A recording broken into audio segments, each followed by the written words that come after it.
Welcome, and welcome back to the OK Grognard Show.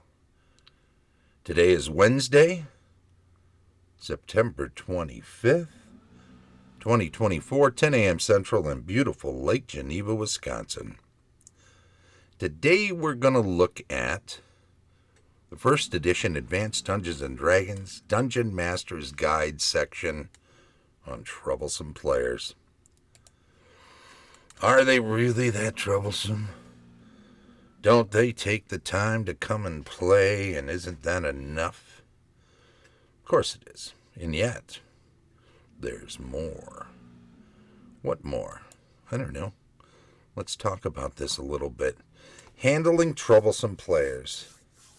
I think we need to be careful when we read this. I think that some of what we read is going to be Gary saying some things in a way that probably isn't really as charitable or as friendly as he probably should. I think in 76, 77, when he was writing the DMG and putting out advice for Dungeon Masters of all stripes, he was writing from a place of a guy who was one of but a handful of people who'd been dungeon mastering for several years for countless number of players. And I think in some ways you could see the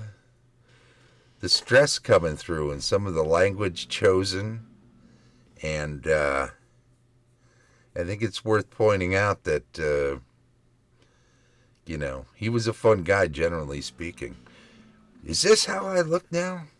Am I all this gray and scrubby and old? I really got to do something about this. We've got, don't forget, the Dragon Days Festival coming up this weekend in Lake Geneva. So if you're in the area, come on out and check it out and have some fun. I think it's been 6 months since I grew this goat as a tribute to our buddy James Ward. Jimmy passed just before Gary Con last March, and I vowed to grow this for him as a tribute and mourn him. But I think the veil needs to be lifted. I think after this weekend we're going to clean this off and go back to the smooth-faced young feller that I enjoy being most of the time. Get rid of this old man look. Anyway, hey, the Vince is in the chat. How you doing, Vince? Thanks for popping in, buddy. Let's talk about these troublesome players we're trying to handle. And we'll read this. Some players will find more enjoyment in spoiling a game than in playing it, and this ruins the fun for the rest of the participants. So it must be prevented. Those who enjoy being loud and argumentative, those who pout or act in a childish manner when things go against them, those who use the books as a defense when you rule them out of line should be excluded from the campaign. Simply put, ask them to leave or do not invite them to participate again. Okay. That's a heavy line to draw, right? Before we read on, we'll say this is in the most extreme cases. This isn't somebody who just acts out once or once in a while. This is for people that have repeated bad behavior. They really just don't. Because, as a DM, you're not just making it fun for yourself, which you should. You're also there to make sure that the rest of the group has fun. And if one is spoiling it for you or the rest of the group, you got to do something. Let's read on. Peer pressure is another means which can be used to control players who are not totally obnoxious, who you deem worth saving. Break. Let's have a look at that sentence, because I don't think that's quite exactly what is meant in this situation. Peer pressure is another means which can be used to control players who are not totally obnoxious or who you deem worth saving. Who you deem worth saving. I think that's flowery language. I think Gary doesn't really mean to control players. What fun is that? I think he means to curtail the bad behavior of players who are not totally obnoxious or who you want to maintain a relationship in the game. These types, it continues, typically attempt to give orders and instruct even when their characters are not present. You're not there is one of my favorite phrases. Tell others what to do even though their character role because the character role they have has nothing to do with that of the one being instructed, or continually attempt actions and activities their characters would have no knowledge of. When any such proposals or suggestions or orders are made, simply inform the group that that is no longer possible under any circumstances because of the player in question. The group will then act to silence him or her and control undesirable outbursts. The other players will most certainly let such individuals know about undesirable activity when it begins to affect their characters and their enjoyment of the game. You know, I find a simple, you're not there. You don't know that. That isn't something your character is capable of doing. Those are phrases that, when you say them 2 or 3 times because of a repeated behavior, people catch on. And even if they have an instinct to do it again, they know as soon as you tell them.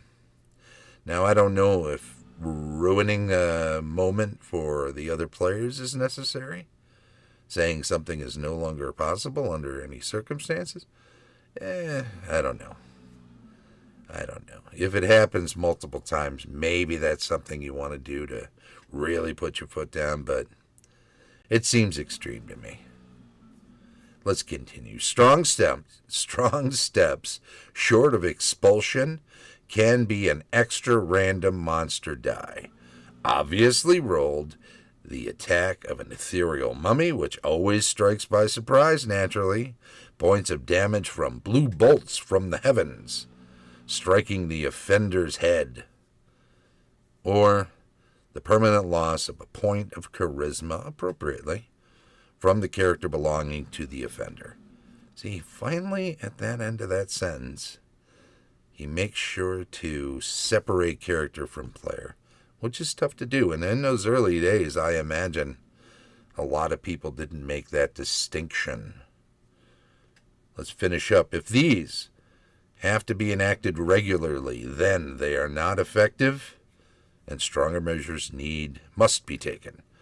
Again, the ultimate answer to such a problem is simply excluding the disruptive person from further gatherings.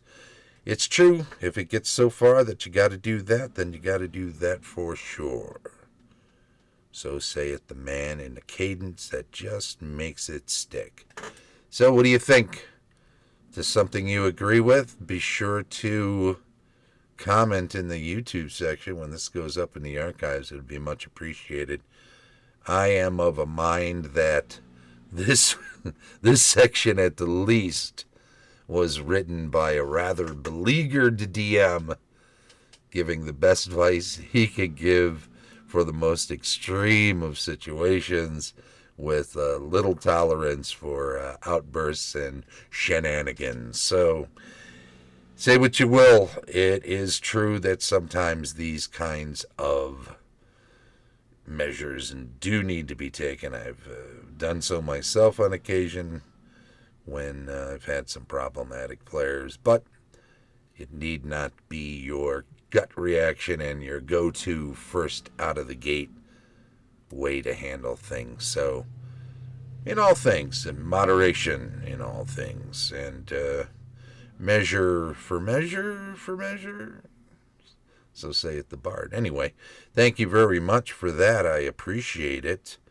joining me today to check out this first edition AD&D DMG section on Troublesome Players. And don't forget, the show streams live on Twitch each Wednesday, 10 a.m. Central. Then it's archived on YouTube. Like, subscribe, follow. Give us the old thumbs up, make comments. It's mostly appreciated when it's constructive, of course. Thanks to our Patreon supporters. Links are provided in the show notes. Tom Tullis of Fat Dragon Games, Carlos Lacing of Castle Entertainment, Heath Farnett of the End of D&D 20, Dave O'Brien, Heidi and Eric Gygax Garland of Gaxland, Vince Ragusa, a.k.a. the Vince himself, who was in the chat today, Unauthorized User, and as always, Shane Bradley, DM Extraordinaire. This has been the OK Grognard Show from beautiful Lake Geneva, Wisconsin. Come on out for Dragon Days Festival this weekend. Late on Friday, Saturday, and Sunday are the big days. Bye-bye.